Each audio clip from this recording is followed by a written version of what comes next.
overflying Russia for 4 years that they were making important advances in radar and missiles. And so in 1958, 2 years before Gary Powers was shot down, we decided we'd try to make a follow-on airplane, which became finally the SR-71, to fly higher and 4 times as fast. So that's the connection between the grandfather type and the SR-71. Everyone called him Kelly, and as he reminisced that day about the genesis of his Mach 3 masterpiece, he could have just as easily reflected back on a time when aircraft designers were striving for 200 miles per hour, a time when he landed his first job with the fledgling Lockheed Aircraft Company. In 1932, a small group led by Robert E. Gross had purchased Lockheed out of bankruptcy for $40,000 and staked the company's future on the development of an all-metal, twin-engine transport. Models of the design were sent to the University of Michigan, where a young graduate student named Clarence L. Johnson conducted wind tunnel tests. Although his faculty advisors gave the design a passing grade, he wasn't much impressed, and after he had been hired on as a tool designer at Lockheed in August of 1933, he let Chief Design Engineer Hal Hibbard know about it. Among other things, it'd be directionally unstable, especially with one engine out.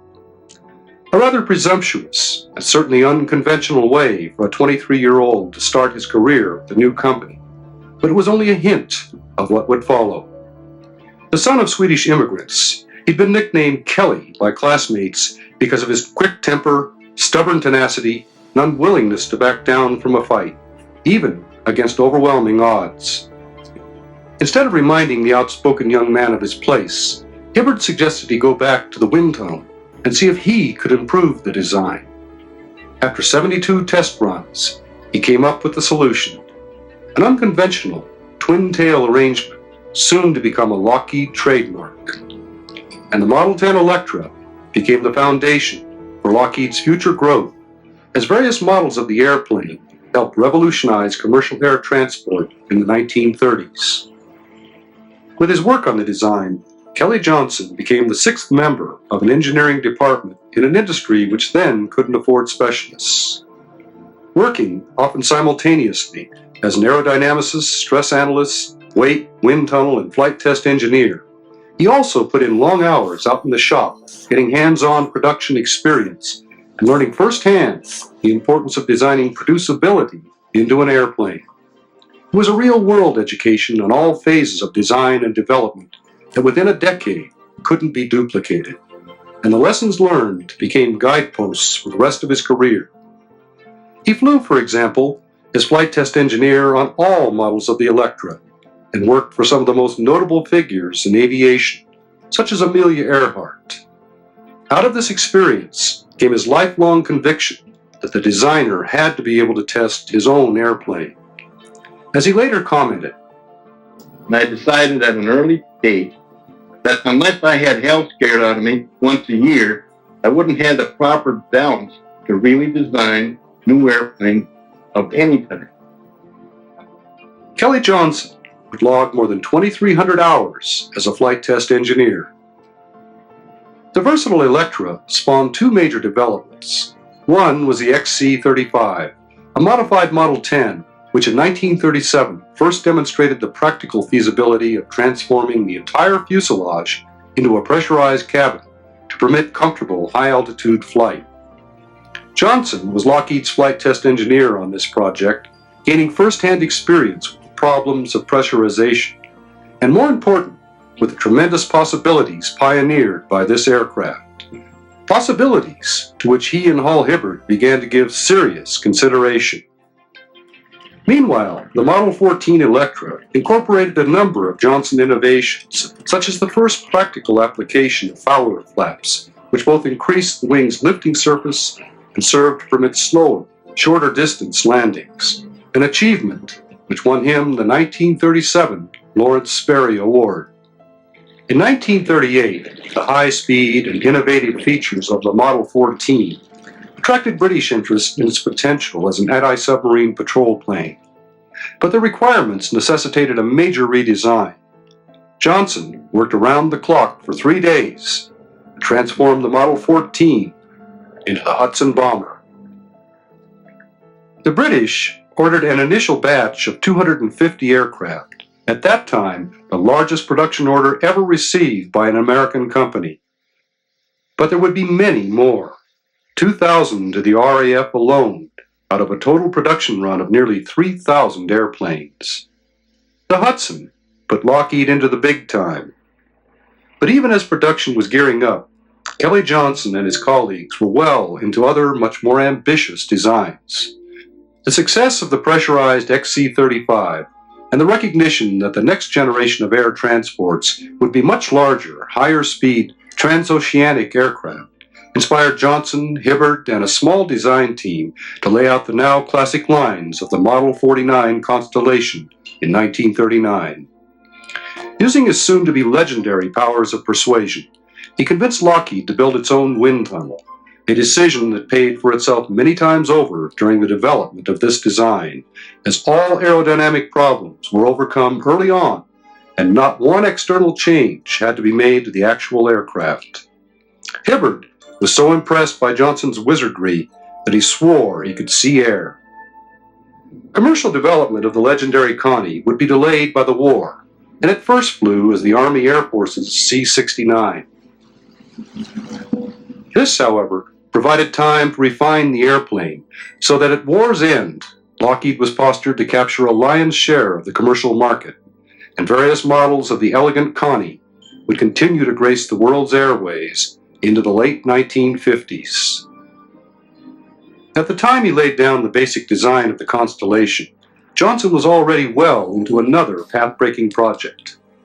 In early 1937, responding to an Air Corps requirement for a high-altitude interceptor capable of 360 miles per hour, Johnson and Hibbert hastily conceived some possible configurations, depicted here in one of Kelly's rough sketches. As Johnson observed many times, in design, you're forced to develop unusual solutions to unusual problems. Their decision to go with an unconventional twin-boom configuration was dictated by another axiom. Design features are the creatures of necessity. The twin booms evolved as a logical development of engine nacelles which had to be extended to house the liquid-cooled engines, turbo superchargers, radiators, and main landing gear. It seemed logical then to simply extend the nacelles into booms which could carry the empennage. Their novel approach produced a winning design, and when the XP-38 was finally rolled out in January of 1939, its sleek lines bespoke speed. And when Lieutenant Ben Kelsey took it up for its maiden flight, it delivered an impressive 403 miles per hour, far exceeding the requirements. Thus began the saga of the P-38 Lightning. The first American aircraft able to fly at such speeds, it offered dazzling performance and a host of new problems. For as it peeled over into dives at high altitudes, it could hit speeds approaching 500 miles per hour. In this region, the aircraft began to violently shake and nose over into increasingly steeper angles, and control forces became so heavy pilots couldn't pull out. Tragically, some never recovered. Kelly Johnson wasn't taken by surprise. Although many insisted it was tail flutter, he immediately recognized it as the then little understood phenomenon of compressibility. At 500 miles per hour, localized airflow over certain parts of the aircraft was reaching supersonic velocity, and this produced shock waves and serious problems. The P-38 was the first aircraft to encounter this, and so little was actually known about it that Johnson launched exhaustive wind tunnel studies and an accelerated dive test program headed by Chief Test Pilot Milo Burcham. After more than 2 years, he finally identified the problem as shock stall on the wing, which reduced lift and increased drag, thereby inducing the nose-down tuck. Typically, he was quick to devise a cleverly simple remedy. A dive flap mounted to the main wing spar that, when deployed, generated a positive pressure field, immediately restoring lift and a nose-up pitching moment. Flown on every battlefield, the P-38 excelled in combat. christened the Fork-tailed Devil by Germans, the versatile fighter, combining speed and load-carrying capability, proved adaptable to a wide array of combat roles, and its long legs made it ideal for the vast reaches of the Pacific, where it destroyed more enemy aircraft than any other Allied fighter. Impressive though it was, Kelly Johnson was never satisfied with it. He'd long foreseen the inherent limitations of prop-driven aircraft, and though unaware of developments in Germany and England, where turbojets had already been successfully developed, he decided that props had to go. Thus he and Hibbert became the first in this country to seriously pursue the possibilities of turbojet propulsion, when in 1939 they asked Nathan Price to design an experimental turbojet power plant. Design of the L-1000 got underway in 1940, and by 1942, Price had come up with a truly advanced design, a high compression ratio, twin spool, axial flow power plant promising an extraordinary 5,100 pounds of thrust. Meanwhile, Johnson and a young engineer named Willis Hawkins led a design team that came up with the L-133, a truly radical twin-engine stainless steel aircraft featuring thin wings and canard surfaces and projected to achieve 625 miles per hour at 50,000 feet. But surprisingly, when Johnson submitted a proposal for development of the engine and airframe in March 1942, the Army Air Forces showed little interest. Although launched long after his effort, top-secret development of an American turbojet fighter powered by a British Whittle engine was by then already underway. The Bell XP-59A first flew at Muroc Army Air Force Base on California's high desert in October of 1942, but it proved to be underpowered, overweight, and scarcely optimized for jet flight, and early on, the Army Air Forces decided that it wouldn't meet frontline fighter requirements, though Bell didn't yet know this, and the testing continued. On June 10, 1943, a Bell engineer at Muroc reported back that Johnson had been permitted to examine the still top-secret XP-59A, and he wondered what he was up to. Unbeknownst to Bell, the Army Air Force had already asked Lockheed to submit a proposal for a simpler, single-engine jet fighter built around a 3,000-pound thrust Alfred H-1 engine, which would be capable of frontline service. Johnson took in a lot that day, but he'd already been wrestling with jet propulsion for nearly 3 years, and he already had a suitable design well in hand. When he made his proposal at Wright Field on June 18th, he made the astounding promise that he'd deliver an aircraft within just 180 days. Getting immediate approval, he was cautioned that the utmost secrecy was required. Lockheed was already swamped in terms of manpower, tooling, and facilities with wartime contracts. But this was a blessing in disguise, an opportunity to implement an idea he'd been pestering Robert Gross about for years. Let him round up a small group of talented people, designers, engineers, and shopmen, put them under one roof where they could all work closely together, and give him complete authority over everything from procurement to flight test. With no other options, Gross said, "Go ahead." Stealing people from around the plant, just 28 engineers, including himself, and 105 shopmen, he also built a small facility out of discarded shipping crates, using a circus tent for a roof. On June 19th, he laid down the principles under which the project would operate. In 1.5 pages, now preserved on old photostats, they formed the basis for how he'd try to operate for the next 30 years. He'd be responsible for all decisions. Paperwork and red tape would be cut to the minimum.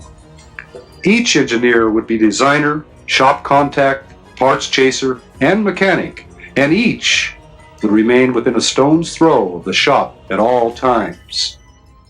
There'd be but one object: to get a good airplane built on time. The daily log indicates that 2 days later, he laid out the horizontal structure of the organization. No pyramidal, multi-tiered layers of management. Each project engineer and the shop foreman would report directly to him. And in fact, he'd be looking over everyone's shoulder, He wanted information direct from the men doing the work, and if they had questions, they'd get decisions immediately on the spot. He'd promised the airplane in 180 days. As would become his custom, he gave his men 150. Their clock started ticking on June 23rd. Forcefully reminded that simplicity is the keynote of good design, the designers jumped into their work. But this was a new kind of operation, and instead of moving from stage to stage, the schedule demanded an extraordinary degree of concurrency. With finished detailed design still many weeks away, the mock-up was started on June 30th and completed by July 17th. By then, milling and fabrication of parts and the construction of jigs to assemble a prototype was already well underway, and by July 31st, the bulkheads were going into the jigs. And section by section, the airframe started coming together. Throughout this period, however, the design process continued. As concurrent wind tunnel tests revealed problems, the wing and the engine air inlets were the biggest headaches. He'd gambled on the wing, a laminar flow airfoil that had never before been tested on an airplane. And of course, nobody had had any experience with inlets. Johnson was willing to accept the stakes on such an accelerated and risky venture, as long as they were reported promptly. Typically, he never asked why, but what are you going to do to fix it? The project was so secret that his group didn't even have a name. The whole setup reminded one of his design engineers, Irv Culver, of the mysterious place where Hairless Joe, one of Al Cap's cartoon characters in Little Abner, ground up skunks, old shoes, and other unsavory ingredients to brew a potent concoction called Kickapoo Joy Juice. So inspired, he answered the phone one day, "Skunk Works, Inside Man Culver." Though Johnson wasn't amused, his organization suddenly had a name that stuck. Remarkably, the completed aircraft arrived at Muroc on November 14th, just 143 days after startup. But when the engine was run up 3 days later, there was a terrific roar as the inlet ducts collapsed, sending debris into the engine and cracking the impeller. It took 6 weeks to get a new engine, but on January 3rd, 1944, Milo Burcham successfully completed the taxi tests.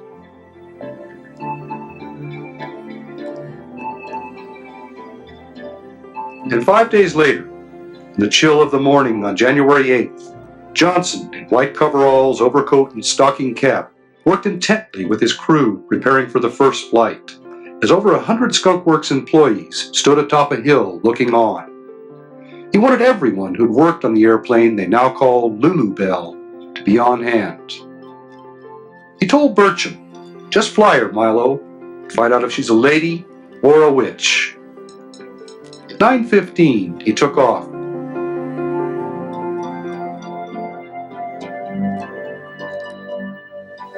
But only 5 minutes later, he was taxiing back to report that the landing gear hadn't retracted and that the boosted ailerons felt too sensitive.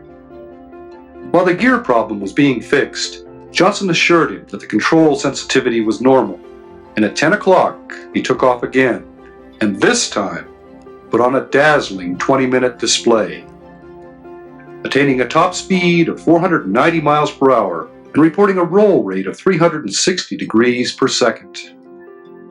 Back on the ground, he was able to report that Lulu Bell was indeed a lady. The XP-80 ultimately became the first American aircraft to exceed 500 miles per hour, but this was only the beginning. For months, Johnson had been working on a larger, more advanced version with a 4,000-pound thrust General Electric I-40 engine, promising much greater speed. He promised the XP-80A in just 150 days and delivered it in 132. But as Tony LeVere taxied in after the first flight on June 10th, he'd had a few surprises. Center of gravity miscalculations had caused porpoising. A faulty pressurization valve had channeled 325-degree engine bleed air into the cockpit, and malfunctioning flaps put the airplane into violent rolls. Only his superb flying skills allowed him to bring it back, and Johnson was so grateful he doubled Levier's bonus, a gesture pointing up the special relationship between them, and indeed between Kelly Johnson and all of his test pilots. Unlike so many of his peers, Johnson both understood and appreciated what his pilots did. He flew with them whenever possible, shared their concerns, always listened, and then acted on their recommendations. The XP-80A's problems were quickly remedied, and it went on to become the prototype for America's first operational jet fighter. Though it wouldn't enter combat in World War II, the P-80 Shooting Star would deliver awesome performance. In January of 1946, for example, Colonel William Council completed the first non-stop transcontinental jet flight covering 2,450 miles in a record 4 hours and 13 minutes at an average speed of 580 miles per hour. In June of 1947, flying a specially modified P-80R, Colonel Albert Boyd completed 4 runs over a speed course at Muroc, averaging 623 miles per hour, and reclaiming the world speed record for the United States for the first time in 24 years. And over Korea in November of 1950, a Shooting Star put down a MiG-15 in history's first all-jet combat. And amply confirming Johnson's methods and his insistence on simplicity, the P-80 would give birth to a number of progeny.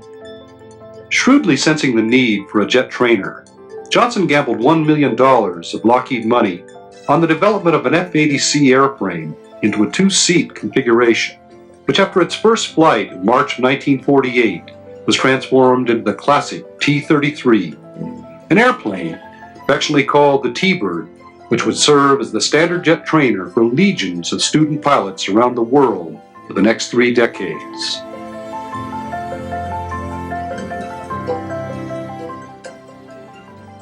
In response to an urgent Air Force requirement for an interim all-weather interceptor, the T-33, in turn, served as the basis for 3 different models of the F-104 Starfighter, which filled a critical void while newer designs specifically tailored for that role remained under development in the early 1950s. Not done yet, the now vintage design would realize its final incarnation as the T-2V1 Sea Star, an advanced, navalized version of the T-33. All of the iterations of the P-80 design were still yet to come, however, as in 1946, he started design work to meet an Air Force requirement for a new penetration escort fighter. Early on, he explored the possibility of applying new concepts, a delta wing, even in-flight variable wing sweep, and then discarded both, some of the more than 60 concepts he'd examine and reject. When the XF-90 finally rolled out, 3 years later, he was the victim of ever-changing and conflicting requirements, from a time to climb of 35,000 feet in 10 minutes to 50,000 in 5, 900-mile range to 1,500, and then back to 600, and finally ground attack capability in a high-speed, high-altitude design. This prompted him to build a brawny airframe, over 30,000 pounds fully loaded, and stressed for over 12 Gs. When Tony LeVere took off on early test flights, he had to use rocket assist because the pair of small 3,000-pound thrust J-34s still lacked afterburning capability. The usual post-flight congratulations and festivities belied the fact that Johnson knew he was facing terrible odds. With the same pair of inadequate engines as their principal rival, the McDonnell XF-88, yet half again as heavy because the 88 hadn't been beefed up for ground attack, Johnson's airplane was bound to suffer performance-wise. It was overweight and underpowered, and even when afterburning was finally added, boosting combined thrust up to more than 8,000 pounds, its top speed in level flight was only 668 miles per hour, slower than existing operational F-86s. It achieved one distinction, however, when in April 1950, LeVere pushed over into a steep dive, and it became the first Lockheed airplane to exceed the speed of sound. With performance no better than the XF-90s, The McDonnell entry won the competition, but neither design went into production. The whole ordeal taught Johnson never again to take on a job unless the requirements were both well-defined and firm. Even though a failure, the XF-90 went on to demonstrate that he certainly knew how to build a rugged airframe, as in April of 1952, it survived the first of a series of atomic blasts, suffering only 20 hours worth of repair work. Meanwhile, Johnson was completing work on a much more unconventional airplane. Designed to meet a Navy requirement for a vertical takeoff and landing, or VTOL fighter, the XF-V1 was supposed to claw its way straight up by means of huge counter-rotating props driven by a twin turbine power plant, providing more power than the airplane's weight. Engine development lagged, however, and after test pilot Herman Fish Salmon first lifted off from the lake bed at what was now called Edwards Air Force Base in December 1953, the underpowered XF-V1 continued to rely on its makeshift landing gear for all takeoffs and landings. Once aloft, however, Salmon was able to demonstrate that it could make satisfactory transitions from horizontal to vertical flight, and that it could hover in the vertical attitude.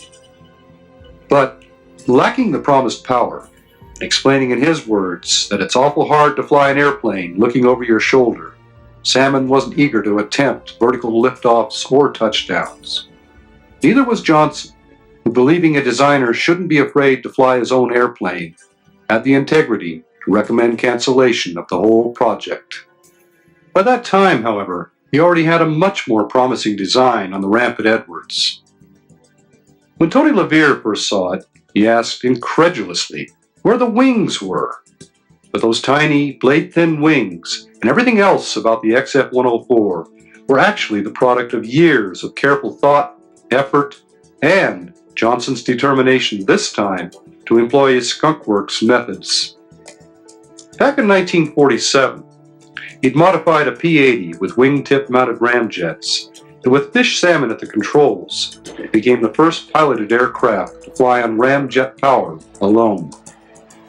These tests supported a major Skunk Works type of effort to explore a whole new realm. At a time when missile and guidance system technologies were still in their infancy, Johnson's team had to design a pilotless Mach 3 testbed to further explore ramjet technology. The X-7 was the product of their efforts, and its tiny, thin, slightly tapered wings, Johnson's solution to the problems of high Mach flight, been thoroughly tested on rockets and with scale models. The X-7 first flew in April 1951 and went on to a remarkable career. Launched from a B-29, boosted to high speed by powerful rockets, and then flying on various ramjets under test, it ultimately exceeded Mach 4 and climbed well above 100,000 feet. Thus those small, thin wings were already more than just a theory. Johnson visited the Korean battlefront in 1951. Still smarting from the XF-90, he'd gone there to talk to the ultimate customers, combat pilots, about what they wanted in a fighter. To a man, it was higher speed, more altitude, and less complexity. Intent on giving them just that, he made an unsolicited proposal to build a fighter for which no requirement yet existed. When he promised Mach 2 at 60,000 feet in a simple, lightweight fighter, Colonel Bruce Holloway stepped into the next room and within 2 hours returned with a short 1.5-page list of requirements. This time, with a firm, straightforward requirement, Johnson returned to his favorite Skunk Works mode of operation, and less than a year later, in February of 1954, Tony LeVere lifted the XF-104 from the lake bed for its first flight. Though configured with a much lower thrust engine than the powerful J-79 scheduled for the production model, the XF-104 was still faster than any other fighter in the world. But Johnson had produced more than just a dazzling performer. Fanatical about costs and producibility, While design of the prototypes was still underway, he'd set up a small group of engineers to find the cheapest and most efficient way to produce each part of the production airplane, an innovation which would result in savings of about $12,000 per aircraft and millions for his customers. When the press finally got to see the F-104, they called it the missile with a man in it, and they weren't far off the mark. The first Mach 2 operational aircraft in the world, it would go on to shatter every significant record on the books. 91,000 feet and 1,400 miles per hour in May of 1958, making it the first aircraft ever to hold both the world altitude and speed marks simultaneously. 3 timed to climb records later that year. And in 1959, it became the first airplane taking off on its own power ever to climb above 100,000 feet, as Captain Joe Jordan zoomed up over 103,000 feet. This kind of performance clinched the 1958 Collier Trophy for Johnson. While the Starfighter was capturing headlines with record-breaking performances, another, much more exotic Johnson design was unbeknownst to all but a few, almost daily cruising in level flight at altitudes far beyond any official records. It had been born of the massive arms buildup of the early 50s, when U.S. intelligence agencies urgently needed confirmation of reports of major Soviet advances in intercontinental range bombers and ballistic missiles. The decision to proceed with overflights led to a design competition for a reconnaissance aircraft capable of 70,000 feet. Though Lockheed hadn't been invited to participate, Johnson had caught wind of it and hastily submitted a proposal to build the CL-282, essentially a modified F-104 with a wide-span, high-aspect ratio wing. Though it lost out to the Bell X-16, Kelly Johnson wasn't about to quit. Over the years, he'd gotten to know a lot of people in high places, and he developed consummate lobbying skills. With a revised design and promising an airplane within just 8 months, he got the go-ahead to produce 20 aircraft for $22 million. The project, codenamed Aquatone, was directed by the CIA's Richard Bissell, who found the Skunk Works' streamlined, informal method of getting things done much to his liking. Secrecy limited access to a mere handful of CIA and Air Force personnel, which was fine with Johnson because it freed him from a lot of needless paperwork and interference. The urgency of the project also freed him from what he regarded as the tyranny of technical specifications. His customers simply wanted an airplane that could do the job, and all he had to do was deliver on time.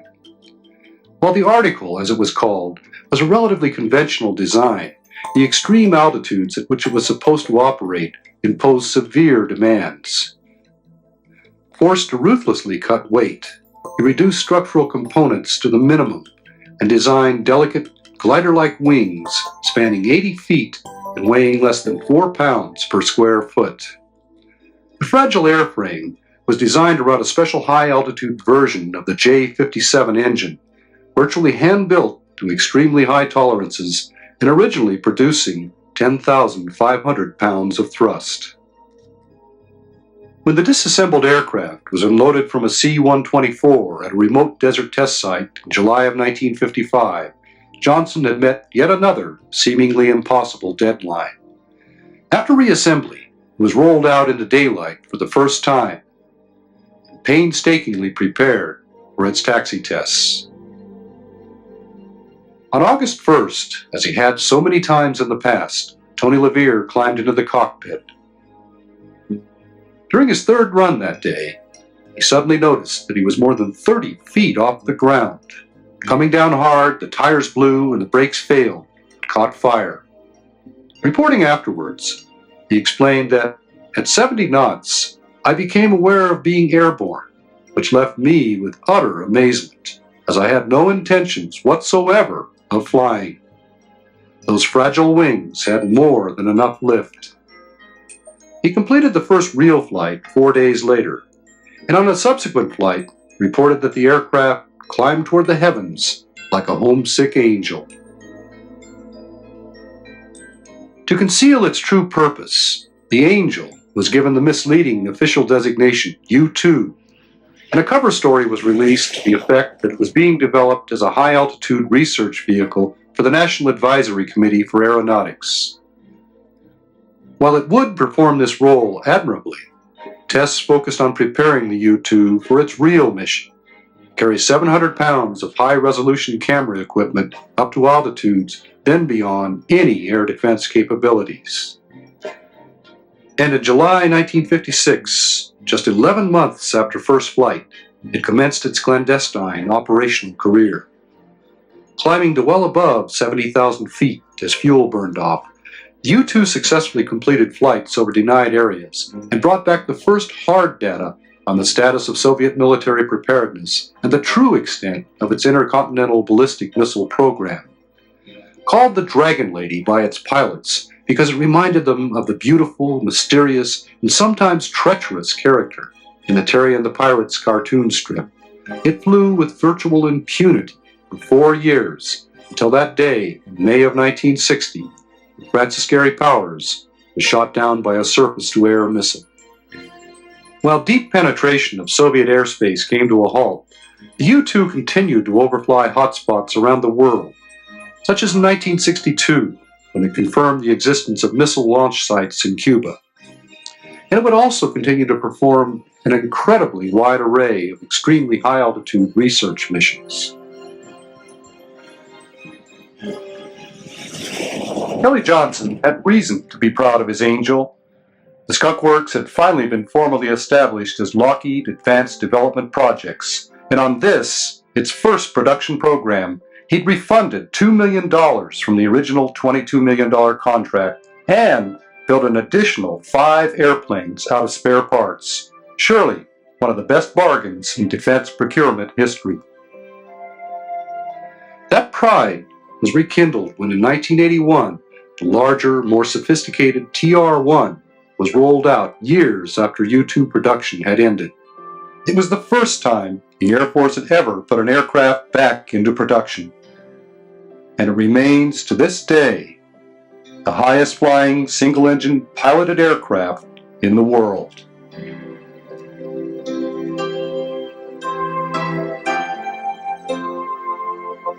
Back in December of 1956, the Skunk Works' remarkable performance on the U-2 had convinced Lockheed to give Johnson the job of designing and developing prototypes for a small military jet transport.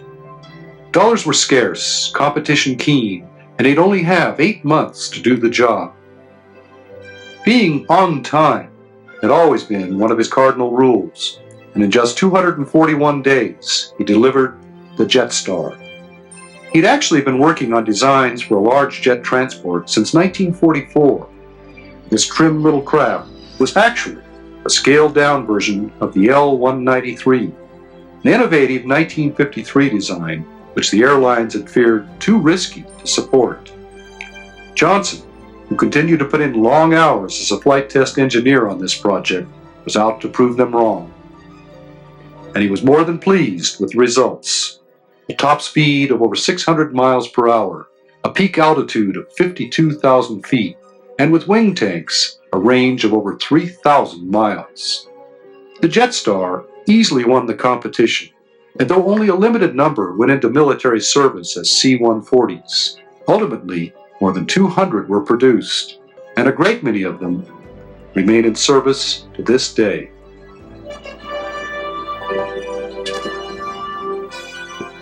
The JetStar was a pleasant diversion as he worked on another, much tougher project. Even as development of the U-2 was still underway, he projected that air defenses would catch up with it within 2 years, and he'd initiated a remarkable series of design studies for a liquid hydrogen-fueled supersonic successor capable of climbing above 90,000 feet. Performance varied from Mach 2.5 and a range of 2,200 miles to Mach 4 and 9,000 miles. Because of the extremely low volumetric density of liquid hydrogen, however, the latter speed and range capability could only be achieved by building an airframe twice the size of a B-52. That was far too costly, And thus a much smaller design at the lower end of the performance spectrum went into development as the CL-400 in 1956. Though the CL-400 proved the technical feasibility of a liquid hydrogen-powered aircraft, Johnson was dissatisfied with its short range and convinced that the problems of producing and transporting fuel around the world were insurmountable.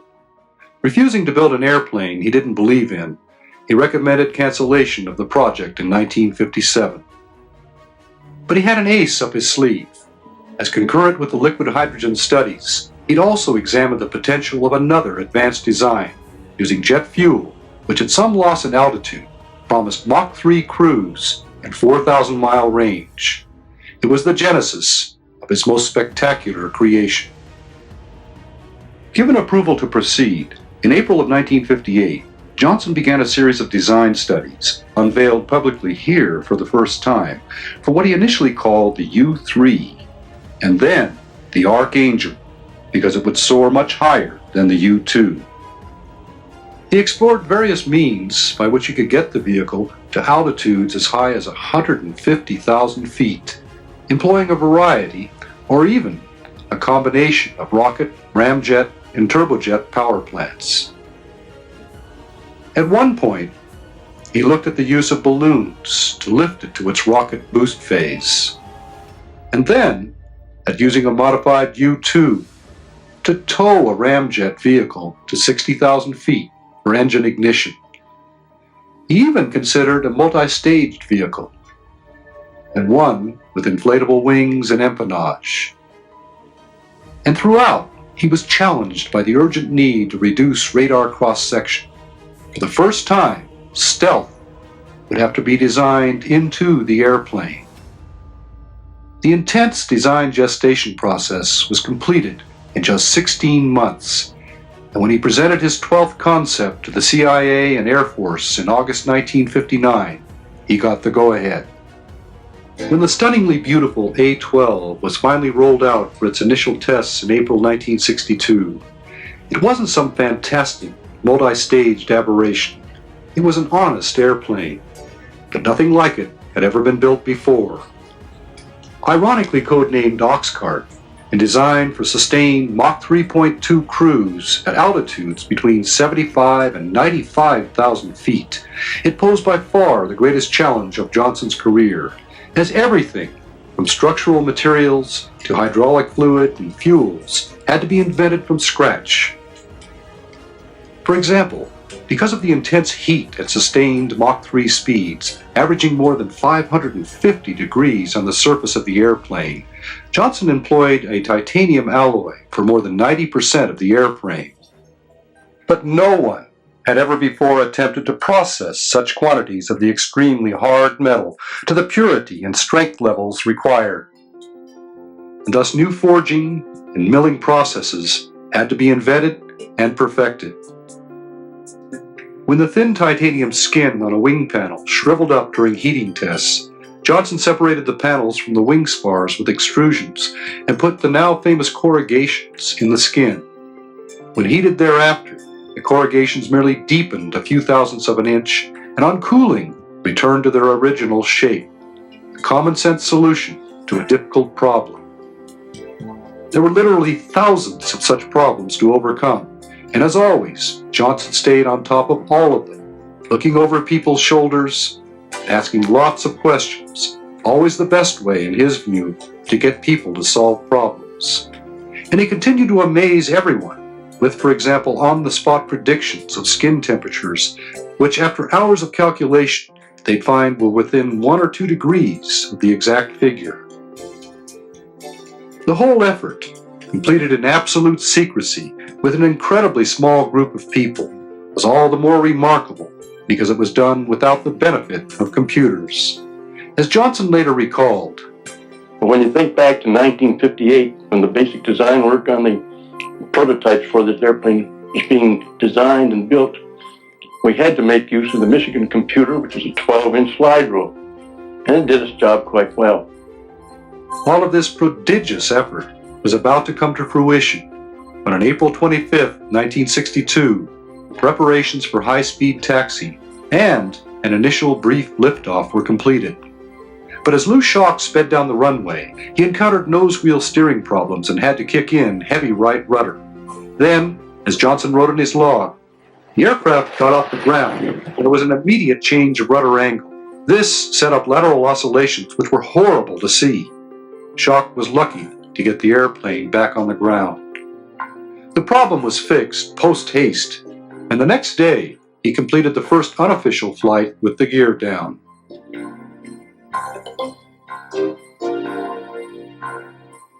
On April 30th, Johnson was back with an entourage of VIPs for the official first flight. Looking like he didn't have a care in the world, he offered a few last words of encouragement and advice before Schock taxied out. And from there, everything went flawlessly.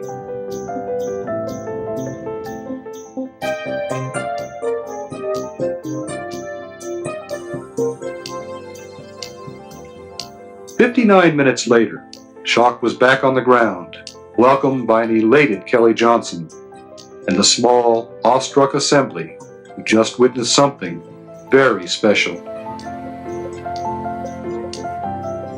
Limited by interim J-75 engines, the A-12 didn't begin to realize its full potential until after the Pratt & Whitney J-58s, for which it was designed, finally arrived in January 1963.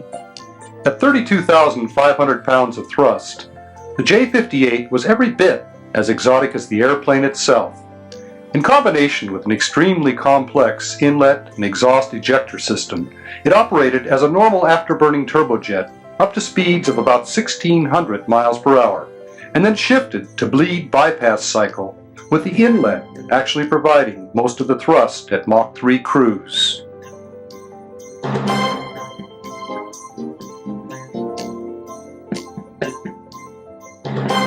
When a two-seat trainer became available in early 1963, Johnson, true to his convictions about flying his own aircraft, jumped into the rear cockpit, and, taking control after climb-out, he'd fly supersonic for the first time in his life.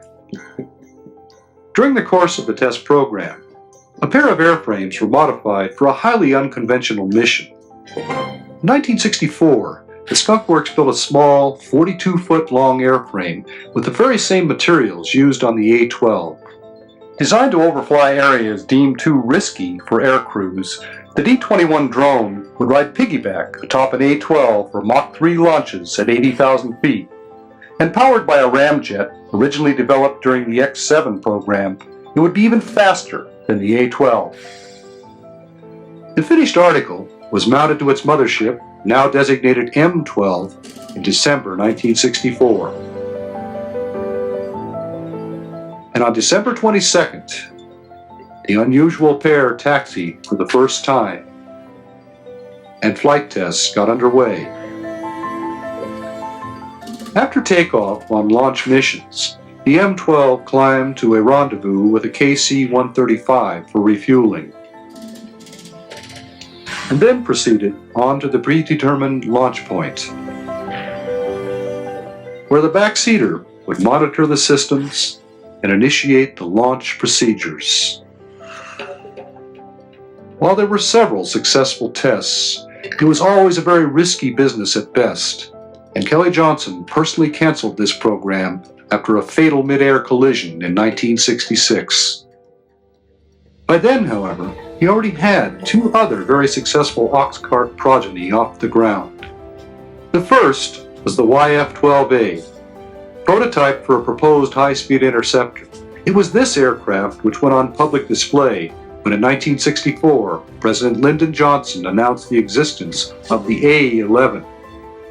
And it subsequently put on a dazzling show, as in May 1965, it claimed no less than 9 world records, including a top speed of more than 2,000 miles per hour and a sustained altitude of over 80,000 feet without in any way taxing its full potential. The YF-12 was equipped with an advanced ASG-18 Doppler radar system and configured to carry 3 AIM-47 missiles internally. Though missiles had never before been launched within the YF-12 speed and altitude regime, The aircraft and its systems scored a reported 90% kill rate, even against drones flying head-on down on the deck at distances of 120 miles and more. The Air Force was impressed enough to order 93 of the big fighters into production for the Air Defense Command, but budgetary constraints ultimately resulted in their cancellation. And shortly thereafter, the A-12 was also removed from service, leaving only the Air Force's SR-71, which took over its reconnaissance mission. Though everything about it and its activities would remain cloaked in a heavy shroud of secrecy, this was the aircraft that everyone came to know as the Blackbird. The solid coat of black paint, which seemed to add to its allure and mystery, actually had a very practical purpose. It reduced skin temperatures by about 75 degrees. Its clean, elegant lines and the smooth contours of its blended wing-body shape give the impression that an artist had sculpted it into a rare work of art. In aircraft design, however, more than any other field, form follows function. And here again, every line, every detail of the airplane exists only to serve some practical purpose. The chines, for example, which extend from the wing to the nose and flow gracefully up into the fuselage, actually satisfied a number of requirements. Aerodynamically, they reduced drag and added lift while also enhancing the stability of the aircraft. The SR-71's mission was long-range reconnaissance, and its fuselage was essentially a big fuel tank. And thus the chines also served to house its sophisticated cameras and sensors. Finally, those sloping contours extending up from the chines enhanced the airplane's survivability by reducing its radar cross-section. Thus, while an artist might envy its striking beauty, an engineer would only marvel at the logical genius of its design. That genius was recognized when, in 1964, Kelly Johnson became the first person ever to be awarded a second Collier Trophy. The SR-71 went on to claim the world absolute speed and altitude records, and then repeatedly extended them. And to the public, it always remained Kelly Johnson's mysterious, record-breaking Blackbird. The crews who flew it, however, had another name for it. Throughout its long operational career, it remained invincible and incredibly effective. And to its crews, it was Habu, dark-skinned pit viper with a deadly bite. And though it was finally retired from Air Force service in 1990, Kelly Johnson's Mach 3 masterpiece is still charting the future, its crews still looking up toward the blue-black void of space, flying exotic research missions for the National Aeronautics and Space Administration.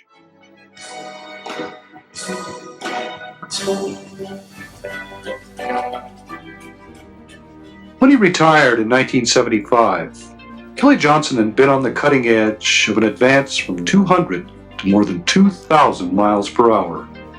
He'd been involved in the design of 44 different airplanes, many of them among the classics of aviation history. And at the time, he was still looking very much into the future. He'd gotten the Skunk Works into a project which would bear fruit in the F-117A, the world's first true stealth aircraft.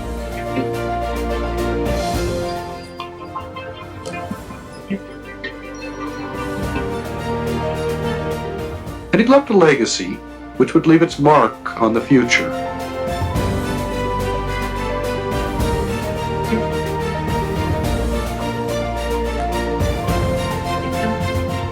It seems kind of ironic that a lowly creature, known primarily for its odoriferous emanations, had, by the time Kelly retired, become a universal symbol for excellence.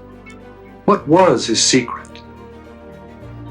Well, he had a remarkable capacity to take a complex problem, reduce it to its simplest components, and then take the most direct and sensible approach to its solution. Always a maverick, he was smart enough and tough enough not to follow the committee rule of conventional wisdom. This gave him remarkable freedom. With that freedom, came a tremendous burden of responsibility. Finally, and most important, he understood himself well enough to realize that with a few good people, you can do remarkable things. Kelly Johnson's greatest legacy wasn't just what he did, but the way he did it.